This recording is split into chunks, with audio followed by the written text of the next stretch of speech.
Oke, kembali lagi di Apa Kabar Indonesia Pagi. Mas Erwin, saya ke Mas Erwin. Mas Erwin, kalau bicara ya tetap optimis lah ya. Setidaknya kita berusaha untuk memperbaiki pola permainan kemarin melawan Qatar untuk menghadapi Australia dan juga Jordan, kan seperti itu. Nah, artinya dengan yang tersisa skuad yang sekarang, Mas Erwin, bagaimana analisa Anda melihat?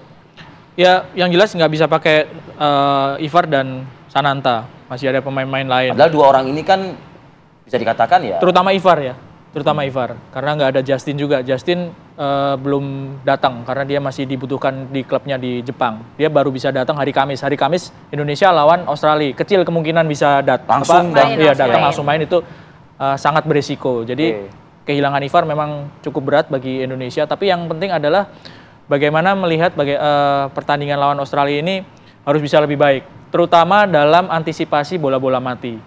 Karena itu yang sudah terbukti dan pasti sudah dipelajari sama tim Australia. Artinya berangkat dari yang tadi dipantau oleh Mas Budi tadi, Mas Erwin melihatnya menghadapi Australia ini menjadi satu tantangan yang lebihkah dari Qatar? Ya Qatar oke lah, tuan rumah begitu ya kan, main mata sama wasit mungkin kan gitu ya. Kalau Australia nanti gimana kira-kira? Ya yang jelas yang lolos ke Piala Asia U23 ini nggak ada lawan enteng gitu. Australia, Yordania sebagai lawan berikutnya juga nggak lebih mudah dibandingkan dengan Qatar. Meskipun Qatar ada status tuan rumah, tapi Australia kita tahu semua bahwa level sepak bola Australia, bagaimana mereka youth development-nya, bagaimana di tim seniornya, mereka sudah levelnya level dunia gitu. Jadi memang lawan yang lebih berat, nggak kalah berat dibandingkan Qatar, Australia dan Yordania. Tapi masih ada peluang melihat dari permainan Australia? Selama masih belum sama-sama bertanding, peluang itu masih ada. Tapi kan harus dilihat bahwa Australia sudah unggul 1 poin juga kan. Karena mereka main 0-0, main seri lawan Jordan. Sementara ya, Indonesia kan kalah nggak dapat poin. Itu aja udah memperlihatkan bahwa Australia punya keunggulan dalam hal poin ya. Dan soal permainan saya rasa yang harus dievaluasi adalah bagaimana mengontrol emosi pemain-pemain Indonesia supaya tidak terlalu terpancing seperti kita ketika menghadapi Qatar. 2 kali 45 tadi malam itu memang terpantau oleh Anda bahwa kita tuh terpancing emosi kita begitu. Sedikit banyak iya. Masa sih? Dari hal pelanggaran ya, pelanggaran dalam hal permainan. Bisa jadi nggak, kan mungkin tidak dibuat secara sengaja lah begitu. Seperti kayak tangannya si Sananta ya, dan juga Ivan menginjak kaki itu kan mungkin tidak sengaja mungkin gitu loh. Tapi nggak ada excuse kan, nggak sengaja jadi nggak dikasih pelanggaran kan nggak ada excuse gitu. Sudah ada VAR lagi kan, nggak ada excuse lagi gitu, nggak ada alasan wah ini nggak sengaja, wah ini nggak sengaja, jadi nggak perlu dikasih pelanggaran, nggak ada cerita seperti itu karena wasit sekarang sudah dibantu sama VAR gitu. Ya tapi tadi yang emosi tadi gitu Mas Erwin, apakah memang kita terpancing gitu? Ya kelihatan semalam ya. Kalau menurut saya ada faktor emosi yang juga agak out of control gitu ya dari para pemain-pemain Indonesia gitu. Dan Qatar pun pemain-pemainnya juga senggol dikit kan, banyak yang guling-guling ya kan. Ada Indonesia kan. Jadi harus diantisipasi faktor non teknis seperti itu. Karena sudah terbukti merugikan dan kita kebobolan dari gol bola mati dari pelanggaran gitu. Mas Budi, tapi kalau melihat permainan dari Australia sendiri dan juga Jordan, apa yang perlu dilakukan, strategi apa mungkin? Apakah memang Australia lebih sering menyerang di awal atau seperti apa?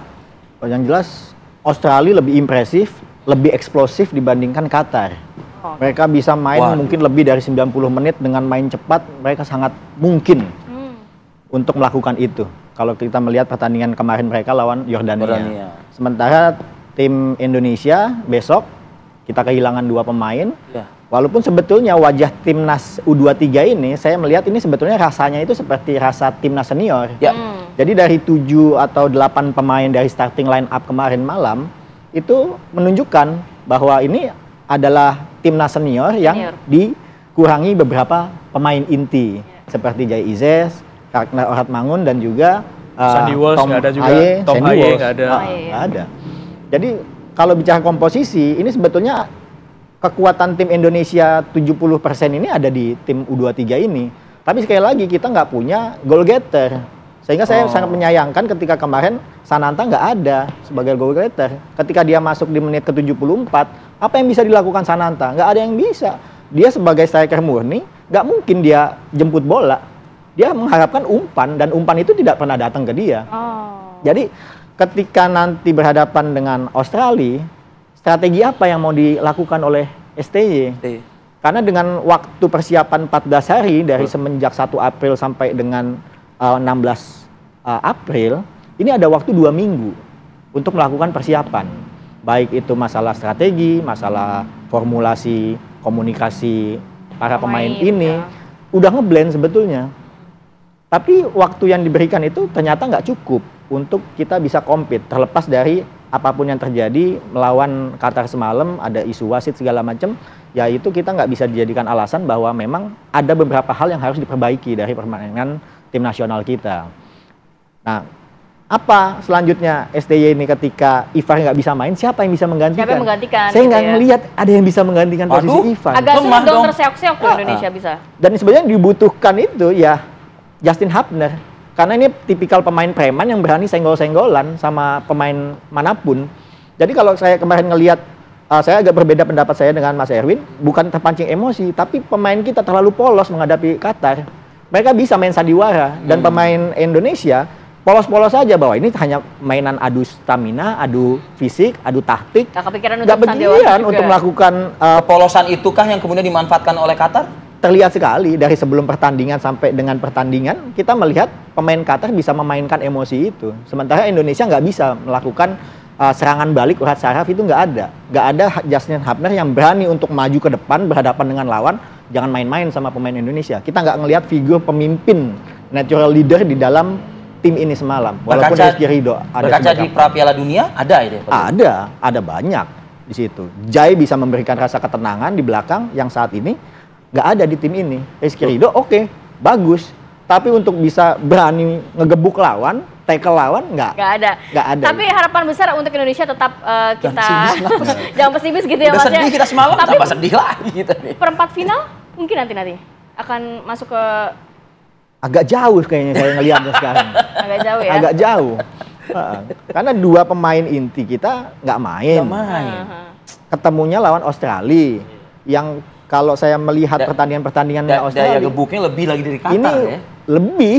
Mereka mimpinya tuh udah sama-sama Olimpiade, masuk Olimpiade. Qatar bukan masuk Olimpiade lagi, dia maunya juara. Juara Olimpiade. Oke, Mas Erwin terakhir ya, Mas. Apa ini? Ya, ayo dong Mas, bantu kita optimis dong Mas. Jangan. Ya. Masih ada pertandingan-pertandingan selanjutnya Mas Erwin. Masih sadar nggak bola tuh bunder loh Mas. Iya, kalau kotak dadu ya. Jadi gini, sebelum berangkat itu kan targetnya 4 besar ya.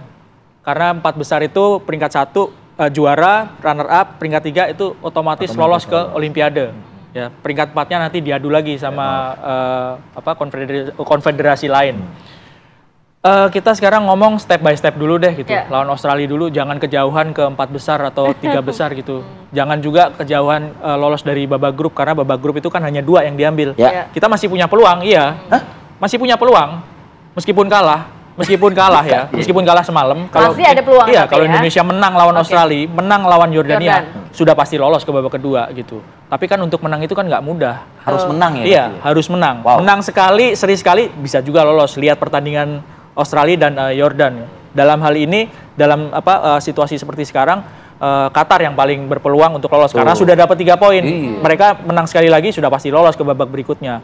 Buat Indonesia belum selesai harapan, tapi ya itu tadi berat. Caranya mungkin kita batasi atau kita larang wisatawan Australia ke Bali gitu, atau gimana kira-kira? Agak-agak lebay nih udah diskusi kita nih. Oke deh kalau kayak gitu.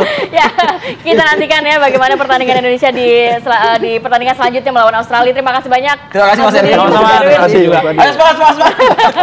Insya Allah bisa lah dengan doa kita semua pastinya ya, Bi ya. Oke, kita akan jeda dulu sejenak, nanti kita akan hadirkan informasi. Ini bukan pertandingan bola ya. Ini pertandingan yang juga bikin kita di Indonesia ini juga agak-agak ngeri-ngeri sedap gitu ya. Karena dampaknya pasti akan juga dirasakan oleh kita di tanah air ini nih. Oke, saat lagi kita akan kembali.